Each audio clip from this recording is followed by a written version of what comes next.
In the spring of 2012, Haskell County in southwestern Kansas recorded its driest March in 117 years. The wheat hadn't come up right. The pastures were the color of old bone. The stock ponds had cracked open at the bottom like broken pottery, and the wind, that flat, merciless wind that came straight down off the high plains without anything to slow it, had been blowing for 3 weeks without pause, lifting the topsoil and carrying it east in long brown curtains that turned the afternoon sun the color of a bruise. 81 farms in the county had gone to bank auction in the previous 4 years. 12 families had left in a single month. The grain elevator in Sublette had cut its hours. The John Deere dealer in Liberal had laid off 6 men. And on a county road 7 miles south of Setanta, on a quarter section of land that had been in the same family since 1923, a 63-year-old widow named Ruth Elaine Mosely was sitting on the porch steps of a farmhouse that needed painting, drinking coffee from a chipped enamel cup, and watching the sky like she was reading something the rest of the world had forgotten how to understand. She wasn't a large woman. She had the kind of thinness that comes from decades of real physical work, the kind that leaves the hands thick and the shoulders square but doesn't give you much extra anywhere. Her hair had gone silver in her early 50s and she wore it braided and pinned up without ceremony. She had crow's feet so deep they looked like they'd been carved. Her husband, Dale Mosely, had died of a heart attack in the far corner of the East Field in October of 2009, still holding the throttle of the old Oliver tractor he'd driven for 30 years. They'd found him just before dark. Ruth had walked out to him herself before she called anyone, and she had sat with him in the field for a long time in the cooling evening, the engine still ticking as it settled, the last of the sunlight going orange across the stubble, and she had talked to him the way she always had, quietly and without much decoration, telling him what needed to be done and how she intended to do it. 3 years later she was still doing it. Her son, Gary, called every Sunday from Wichita where he worked in commercial real estate. The calls followed a pattern so familiar Ruth could have scripted them. He would ask how she was. She would say fine. He would ask about the fields. She would tell him what was true. Then he would get to the part he'd actually called about, the part where he told her she didn't have to stay out there, that she was 63 years old, that the drought wasn't getting better, that a person couldn't farm 600 acres alone, that people were selling, that it made sense, that Dad would have understood. Ruth would listen to all of it without interrupting, which Gary had always taken as a sign she was coming around. She never was. The offer came on a Tuesday in April, delivered not by letter but by a man in a clean gray truck who turned down her road a little after 2 in the afternoon. Ruth was in the machine shed rebuilding the hydraulic pump on the 1979 John Deere 4440 when she heard tires on gravel. She didn't come out right away. She finished tightening the fitting she was working on, wiped her hands on the rag she kept tucked in her belt, and walked out into the light. The man's name was Croft. He was maybe 40, with the kind of careful grooming that takes effort and the kind of smile that is assembled rather than felt. He represented an agricultural investment group based out of Dallas. He had a business card with raised lettering and a logo that was either a stalk of wheat or a stylized $sign. From a certain angle it was hard to tell. He shook Ruth's hand and commented on the dryness and said he'd been driving through the county looking at various properties and had stopped because he thought she might appreciate knowing what her land was worth in the current market. $2.8 million, he said. For the whole of it. Land, buildings, water rights, equipment. Clean and simple. His company would take possession in 60 days and she could walk away with enough money to live comfortably for the rest of her life. Ruth looked at him for a moment. Then she looked past him at the west field, where the soil had gone a pale dusty color and the wind was moving across it in small eddies. Then she looked back at him. "How long you been in AG investment?" she asked. He said 3 years. Before that he'd been in commercial development. "You grow up on a farm?" He had not. She nodded slowly, as if this confirmed something she'd already suspected. "I appreciate you driving out," she said. "The answer's no." He stayed another 15 minutes trying different angles. She listened to each one without hostility and without movement. When he finally understood that she was not going to change, he gave her his card and told her the offer had a window and she should think carefully. She said she would. She did not look at the card again after he drove away. That evening she put it in the kitchen drawer where she kept rubber bands and batteries and things she hadn't decided about yet. She called nobody about it. There was nobody to call who would have told her anything useful. Her neighbor to the north, Ed Pruitt, was 77 and had sold 200 acres of his own place the previous fall. Her neighbor to the south, the Harkrider family, had been in Amarillo since February. The nearest person whose land judgment she trusted was probably her father, and he had been dead for 19 years. What she did that evening, instead of calling anyone, was walk the fields. She did this regularly. Not for exercise, though she could have used it, and not out of sentiment, though there was sentiment in it too. She walked the fields because the fields told her things that no soil report, no satellite map, no county extension bulletin could. She walked them the way a doctor listens to a chest, not looking for what should be there, but listening for what is. The East Field, 240 acres of it, was the oldest cultivated ground on the property. Her grandfather, Clarence Elias Bowman, had broken it with a team of mules in the dry summer of 1924, the year after he'd filed on the homestead. The soil there was deep and dark beneath the surface dust, the kind of topsoil that had been built by centuries of bluestem grass and buffalo grazing and patient decomposition into something that held moisture long after the surface went dry. Ruth knew this because she had spent 40 years paying attention to it. She had watched her father manage it. She had watched Dale manage it, and she had disagreed with him sometimes and agreed with him sometimes, and when she disagreed, she'd been right about half the time and wrong about half the time, which was about the ratio you could expect from anyone who was being honest. She stopped in the middle of the east field as the light went long and orange across the cracked ground. She crouched down and pushed her fingers into the soil past the surface crust, 3 inches, 4. It was dry but not dead. There was still structure to it, still that faint mineral smell that meant the microbial life was dormant rather than gone. She had seen this field through the drought of 1988 and the drought of 2000 and the terrible dry summer of 1956 that her father had described so many times she felt like she'd lived through it herself. This soil had been through worse. This soil remembered worse. It was waiting, the way things that know they have time can afford to wait. She stood up and kept walking. What most people in the county did not know about Ruth Mosely, what Croft from Dallas certainly did not know, was that she had spent the last 4 years doing something that her neighbors would have found eccentric and her son would have found alarming if either of them had been paying close enough attention. She had been quietly, systematically, converting a portion of her operation. Not the whole of it. She wasn't reckless. But beginning in the fall of 2010, she had started transitioning 60 acres of her ground to a rotational system that incorporated cover crops, reduced tillage, and a seed variety program she had developed over several years from a collection of heritage wheat lines her father had maintained since the 1950s. The seeds were the heart of it. Most farmers in Haskell County were growing one of 3 commercial wheat varieties, all of them bred for yield under ideal conditions and certified inputs. Ruth's father had kept a different philosophy. He had maintained a seed stock that he'd been selecting and saving and adapting for 50 years, lines that had been chosen not for maximum yield in a good year but for resilience in a bad one. They didn't produce as many bushels as the commercial varieties when rain was adequate. But they had deep root systems, drought-adapted stomata, and a resistance to temperature stress that the commercial varieties had lost somewhere in the process of being optimized for agribusiness at scale. Nobody in the county thought much about this.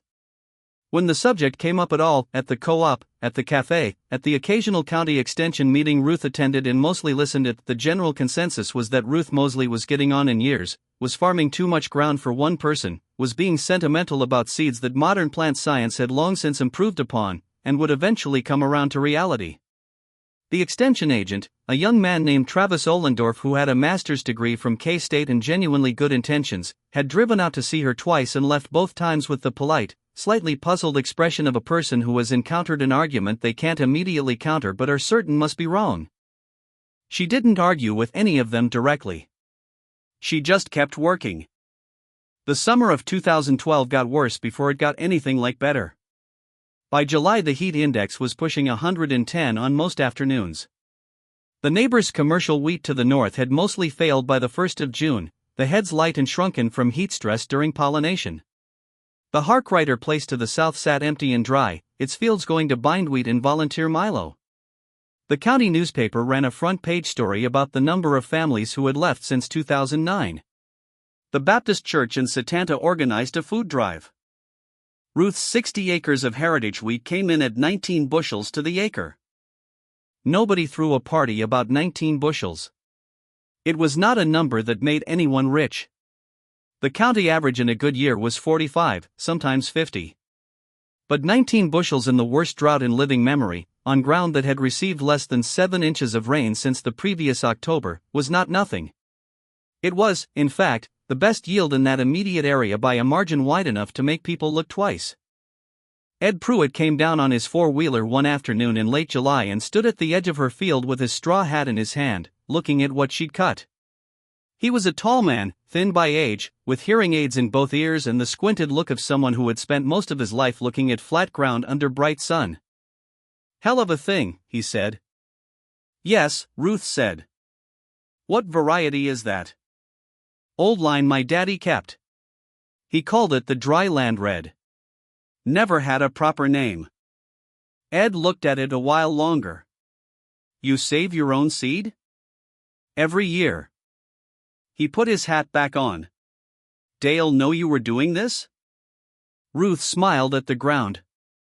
"Dale thought I was being stubborn." "Were you?" "Probably," she said. "But I was being right too."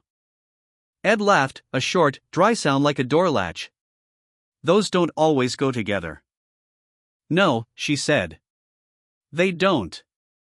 That fall she planted her heritage lines on an additional 40 acres. She did it methodically, using the small grain drill she'd repaired herself over 3 evenings in the machine shed with a flashlight and a repair manual she'd ordered from an equipment library in Dodge City. She planted in early October when the soil temperature was right, at a seeding rate she'd worked out over years of observation, not from a textbook but from her own records, which she kept in a series of composition notebooks stored in a wooden box under the kitchen table. The notebooks went back to 1987. They contained her yields, her seed notes, her weather observations, her soil readings taken by hand with a probe she'd bought from a retired agronomist at a farm sale outside Meade. They contained things Dale had told her and things her father had told her and things she'd worked out herself. They were as good as any database and better than most, because they were specific to this land, this soil, these particular 600 acres that she knew the way you can only know something you have loved and argued with and been humbled by for an entire life. The winter of 2012 into 2013 brought slightly better moisture. Not good moisture, but survivable moisture. Ruth's cover crops held the soil against the wind through February, a month when 3 different dust events moved through the county and left the windshields of cars and sublette coated in fine brown grit. Her ground stayed largely in place. She watched her soil from the road during those events and felt something that was not quite pride but was adjacent to it, a quiet, settled satisfaction that comes from doing a thing correctly and then watching it hold. She had one hired hand by then. His name was Milo Treadwell and he was 17, the youngest son of a family that had sold out 2 years before but hadn't yet decided where to go. He'd knocked on her door one morning asking if she needed any work done and she'd looked at him for a long moment. He was thin and uncertain in the way of adolescent boys and he had good hands, wide-palmed, already calloused, and she'd said yes. She paid him what she could, which was not much. She fed him lunch when he was working, which was most days. She taught him things the way her father had taught her, without ceremony and without simplification. She showed him how to read the soil by touch and smell and color, how to set the drill for different seed sizes, how to watch the wheat during heading for the early signs of heat stress, how to time the cut so you weren't leaving yield in the field but weren't cutting before the moisture was right either. She showed him how to check the combine's concave clearance and how to tell from the tailings whether you were losing grain. She showed him how to pull a hydraulic line and bleed it and why it mattered that you understood the system rather than just the symptom. Milo was a quick study. He had that particular kind of intelligence that doesn't show up well in schools but is immediately visible to anyone who works with their hands, a kinetic intelligence, a feel for mechanical systems and physical processes that you either have or you don't. By his second season he was troubleshooting problems on the equipment before Ruth had to point them out. By his third he had opinions about soil management that were worth listening to. "Why don't you plant the whole place in the heritage lines?" he asked her one evening in the machine shed, sitting on an overturned bucket while she replaced a bearing on the combine's header auger. "Because I'm not certain yet," she said. Certain of what? Certain they'll hold up in a wet year. I haven't had enough wet years since I started to know for sure. Milo thought about this. So you're running an experiment. I'm running a farm, she said. The experiment is what the farm is for. He was quiet for a moment. My dad called the extension office every time he had to make a decision. Extension office gives you the average answer, Ruth said. The average answer is good for the average situation. This ground isn't average. How do you know what it is? She tapped her temple with one finger, leaving a small grease mark. 40 years, she said. And before that, my father's 40 years. And before that, my grandfather's. That's 120 years of somebody paying attention to this specific ground. You can't buy that from a university. Gary called that Sunday, as always. This time he had news. The investment group had apparently made several other purchases in the county and was now offering a premium for any additional contiguous ground. The offer for Ruth's place had gone up. He didn't have the exact number, but he thought it was somewhere around $3.2 million. Ruth, he said, had to understand that this was generational money. That was the phrase he used, generational money. As if money were the only thing that passed between generations. Gary, she said. Do you know what your great-grandfather paid for this land? No. $400. He worked off the homestead requirement and bought the adjacent quarter for $400 in 1926. He borrowed $200 of it. I know, Mom. He lost a crop to hail in 1930.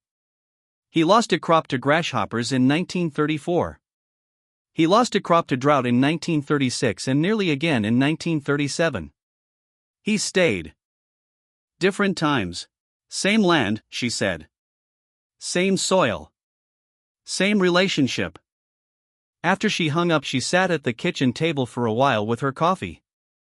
The house was quiet the way old farmhouses are quiet, not silently, but with the sounds of the structure itself, the creak of the floor joists, the tick of the baseboard heater, the faint sound of the wind against the west window that had never quite sealed properly no matter how many times Dale had caulked it. She could smell the soil through that window even now, in November, even through the cold. She had always been able to smell this ground. It had a particular quality, an earthiness that she associated with nothing else, not other fields she'd been in, not other soil she'd handled. This ground had its own character, the way people do. She did not sell. The years that followed were not easy. She would not have trusted them if they had been. She had 3 lean years between 2013 and 2016 when prices were down and input costs were not, when the old combine threw a shoe on the cylinder and the repair bill was $4,200 that she spread across 2 credit cards and paid down over 18 months. She had a summer where a hailstorm crossed the northwest corner of the property on a June evening and laid down 110 acres of wheat in 20 minutes, and she walked out into the flattened crop the next morning in the early light and stood in it and said nothing for a long time, not to Dale, not to anyone, just stood in what the storm had done and let herself feel it completely before she filed the insurance claim and figured out what came next. What came next, that year, was a late-planted milo crop on the damaged ground and a replanting of her heritage seed stock from the undamaged acres. She spent 2 evenings sorting seed by hand at the kitchen table, grading it by size and weight and germination test results, keeping meticulous records in the composition notebook, listening to the radio while she worked. Milo had gone by then. He was 21 and had enrolled in an agricultural program at a community college in Garden City, partly with money Ruth had helped him find and partly with a scholarship the college gave to students with farm backgrounds. He called sometimes to tell her things he was learning. Occasionally she corrected him. Occasionally he corrected her. Both of these things pleased her. She had a new hand by 2016, a Mexican-American man named Aurelio whose family had come to the county to work in the feedlots and who had discovered, through a series of circumstances neither of them ever discussed in detail, that he preferred field work to lot work and was very good at it. He was quiet and observant and had a physical endurance that made Ruth, then 67 and beginning to feel the old machinery of her own body more clearly, grateful in ways she expressed mainly through the quality of the lunches she packed. What was happening to the land around her, in those years, was a complicated story. Some of the farms the investment group had purchased were being consolidated and farmed at industrial scale, the fence rows pulled out, the old windbreaks bulldozed, the ground worked hard with maximum inputs for maximum short-term yield. Some of this was making money. Some of it was depleting topsoil at a rate that county conservation officials found alarming enough to write reports about that nobody with money read. The ground was mining itself for the benefit of a quarterly return. And then came 2022. The summer of 2022 was not like the summer of 2012. It was worse.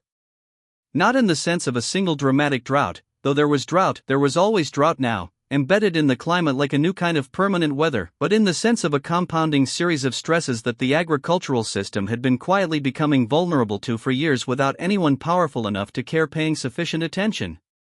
There were supply chain failures that pushed fertilizer prices to levels that made conventional input-heavy farming economically disastrous. There were fuel costs. There were equipment prices. There were labor shortages. There was an international grain situation that made every previous benchmark seem quaint. And there was the soil, particularly on the consolidated industrial ground around the county, which had been stripped of its organic matter and its microbial complexity by years of heavy tillage and chemical dependence until it had the water-holding capacity of a parking lot and the resilience of tissue paper. The ground around Ruth's farm failed that year. Not all of it, but enough. The big operations to the east, consolidations of what had once been 6 or 8 family farms, came in at 11 bushels to the acre on their commercial varieties, with input costs that made 11 bushels a financial event that required accountants and lawyers and conference calls with bankers in Dallas. 2 of the investment company's local managers, men who had never been in a field in their lives except for the occasional photo opportunity, found themselves explaining to their boards why an asset that had looked like a sure thing was suddenly bleeding money. Ruth's heritage wheat that year, on ground she had been building for 12 years with cover crops and rotational management and a soil biology program she had developed through patience and error and the accumulated knowledge of 3 generations, came in at 26 bushels to the acre. With input costs that were a fraction of the industrial operations because her soil didn't need to be artificially sustained. Because it was, after 12 years of care, capable of sustaining itself. 26 bushels was not a spectacular number. In a good year on good conventional ground it would have been modest. But in that year, on that ground, against that backdrop, it was something that people noticed. Travis Ohlendorf, the extension agent, drove out in July. He was older now, less certain in the pleasantly confident way of someone whose education had taught him what to expect and whose experience had taught him that expectations were approximate at best. He walked her fields with her for 2 hours. He looked at her soil. He looked at her roots, pulling a plant carefully from the dry ground and holding it up to show the depth and branching of the root system, the way the roots had gone down looking for moisture rather than waiting for moisture to come to them. He looked at her notebooks when she offered them. "I should have listened more carefully," he said finally. Ruth shrugged. "You had your training. Training points you at the center of things. I'm at the edge. What made you start the heritage lines?" She was quiet for a moment. They were standing at the edge of the east field, the same field she'd walked on the evening Croft had come with his offer. The soil was warm and dry underfoot. The wheat had been cut and the stubble was silver gold in the afternoon light. "My father told me once that the land remembers everything," she said. "Every drought. Every good year. Every mistake. It holds all of it. He said your job is to keep the record long enough that you can read it." She looked out at the field. "I believe that's true. I believe the seed carries the same kind of memory. You breed for yield long enough, you forget what it was to survive." Travis nodded slowly. He had his notebook out and was writing things down. The story got out the way stories do in rural places, not through the newspaper or any official channel but through conversation, through someone telling someone at the co-op, through Ed Pruitt calling his nephew in Meade, through Milo, who had graduated and was now working as an agronomist and knew people across 4 counties. By September there were farmers calling Ruth from places she had never been, from Finney County and Grant County and from across the state line in Colorado, asking about the seed. By October, there were 2 university researchers who wanted to formally study her lines, their root architecture, their drought tolerance mechanisms, the ways in which 90 years of selection pressure by people who needed the seed to survive had produced something that breeding for maximum yield in artificial conditions had not. She let them study it. She set her terms clearly. The seed stock stayed hers. The knowledge stayed hers. They could publish what they found, but they could not patent what they hadn't created. The investment company's regional manager came back that November. Not Croft. Croft had apparently moved on to other things, but a different man, older, with less of the assembled smile and more of the look of someone who had recently been through a difficult quarter. He sat at Ruth's kitchen table, which was the table her grandfather had built from cedar in 1931, and he drank the coffee she poured him and he made a new offer. $4.1 million, he said. The group had reassessed the land's value given what had happened with yields in the area. Given the changing climate projections. Given what they were now understanding about the relationship between soil health and resilience. Given that her ground had performed when the surrounding ground had not. She listened to the whole thing the way she always listened. Completely and without interruption. Then she said, "What would you do with it?" He was momentarily uncertain. "I'm sorry?" "If you bought it. What would you do with it?" He began explaining the company's management approach, their systems, their scale efficiencies. She let him finish. "That's not farming," she said. Not unkindly. Just clearly. "That's extraction. This ground has been farmed. There's a difference." He left the card. She put it in the drawer with the other one. That winter she began writing things down in a different way. Not the notebooks, which she continued as always, but a longer document, a careful and detailed account of everything she knew about the land. The soil profiles of each field, their histories, their tendencies, their particular needs and responses. The heritage seed management protocol, how to select, how to store, how to test, how to plant, how to observe the signs that told you whether the line was holding its character or drifting. The rotation system and why she designed it the way she had. The things her father had told her. The things Dale had observed. The things she had learned herself through failure and adjustment and the long patience of decades. She wasn't writing it for publication. She was writing it for Milo, whose name she put at the top of the first page with a note that said simply, "For when the time comes. You already know most of this. I'm writing it down so you don't have to carry it all in your head the way I did." He came out at Christmas, drove 2 hours from Garden City with his wife, a woman from Ulysses whose family had also farmed, and Ruth fed them in the kitchen where she had eaten every meal of her adult life. They walked the fields after dinner in the cold, the 3 of them with flashlights in the December darkness, and Ruth showed them things you can only see in winter, the way the cover crop was holding, the frost pattern that told you where the soil drainage was working, the small signs of life in the dead season that meant the ground was preparing for what came next. Later, sitting at the kitchen table with the composition notebooks spread out, Milo said, "You could have sold. 10 times over. You could have sold and been comfortable." "Yes," Ruth said. "Why didn't you?" She thought about this for a moment. Not because she didn't know the answer but because she wanted to give him the exact one, the precise one, the one that was true rather than the one that sounded good. "Because the land doesn't make sense at that scale," she said finally. "A buyer from Dallas can't know this ground. They can analyze it. They can run inputs through it. But they can't know it, and a thing that isn't known can't be taken care of. And a thing that isn't taken care of eventually fails. I've watched it happen around me my whole life." She looked down at the notebooks. "I stayed because someone had to. Because I was the one who knew it. That's all." Milo nodded slowly. "That's enough," his wife said. She had been quiet through most of the evening, listening carefully, and her voice when she spoke had the quality of someone who chooses words deliberately. "That's more than enough." In March of 2023, a small item appeared in a regional farm journal. It was not a dramatic piece. Agricultural journalism rarely is. It described a study out of Kansas State University examining drought-resilient wheat varieties found in heritage seed collections across the southern plains. It discussed root architecture and osmotic adjustment and a range of technical measurements that meant very little to anyone outside the field. But in one paragraph, near the end, the authors noted that the most promising lines in their study had come from a single farm in Haskell County, maintained by the same family since 1923, and had demonstrated stress tolerance characteristics that current commercial breeding programs were now working to understand and replicate. They spelled her name right. Ruth Elaine Mosely. They described her as a third-generation farmer. She read the paragraph twice at the kitchen table on a Wednesday morning in early spring, with the first tentative light of March coming through the east window and the smell of the ground beginning to come alive again after the winter. She put the journal down. She finished her coffee. Then she put on her coat and her boots and walked out into the field.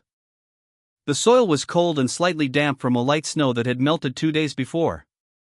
She could feel the moisture in it through the soles of her boots, a faint give in the surface that meant the ground was holding water in its structure the way it was supposed to. The cover crop residue was breaking down. The earthworm castings were visible near the surface. The whole quiet, invisible, enormously complex system of life that she had been building and tending for 12 years was doing what it was meant to do, unspectacularly and without witness, the way most things that matter actually work. She walked to the center of the east field and stopped. It was early still and the light was low and pale, and the field stretched in every direction to its fence lines, the same fence lines her grandfather had run with cedar posts cut from what grew along the creek bottom, many of them still standing, replaced one at a time over the decades as they went, but never all at once, never the whole fence at once, which was how you maintain something for a century rather than just a season. She thought about Dale. She thought about her father. She thought about Clarence Elias Bowman breaking this ground with mules in 1924, a young man with borrowed money and an idea about what this piece of Kansas could be made to do.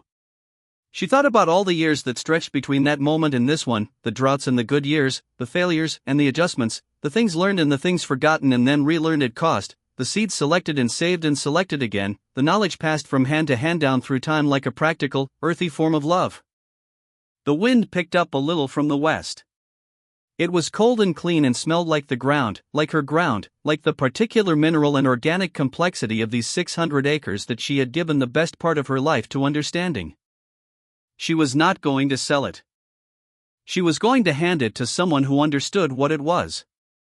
Who understood that the number on the deed meant considerably less than the knowledge in those composition notebooks, the character in those heritage seeds, the memory held in this soil that had been farmed with attention and love and stubbornness by people who believed that the land, properly cared for, would carry you through what you could not foresee. She bent down and pushed her fingers into the soil. Cold, slightly moist, alive with the slow chemistry of spring. She held a handful of it in her palm and felt its weight. "Still here," she said, quietly, to no one and to everyone. She let the soil fall back to the ground, stood up straight, and walked back toward the house to start the day.